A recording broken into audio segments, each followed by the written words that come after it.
Isang dating judge ng Miss Universe, si Denise White, ang nag-akusa sa Thai owner ng pageant, si Anne Jack Rajutatip, ng pagtatangka na irig ang Miss Universe 2023 pabor sa kandidata mula Thailand. Ayon kay White, nagkaroon ng pressure si Jack Rajutatip kay Paula Shugart, ang presidente ng Miss Universe Organization, MUO, na isama ang Thailand's Antonia Porsild sa top 5. Sa isang Instagram post, sinabi ni White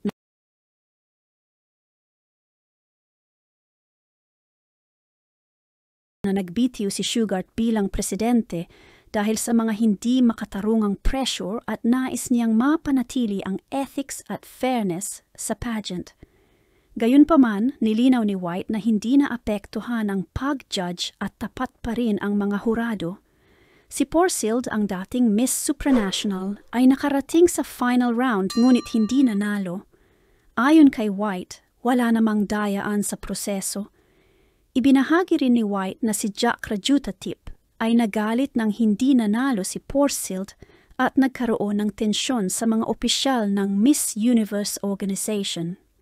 Inamin ni White na ito ang dahilan ng pagbibitiw ni Shugart at sinuportahan niya ang desisyon ng dating presidente.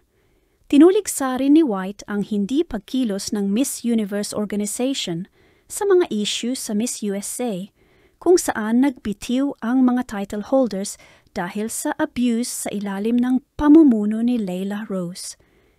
Hinimok ni White ang publiko na sumulat kay Jack Rajutatip at Raul Rocha upang tugunan ang mga isyong ito at mapanatili ang kredibilidad ng Miss Universe Organization.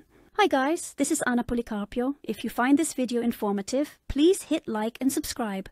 Also, please share our videos. Maraming salamat po.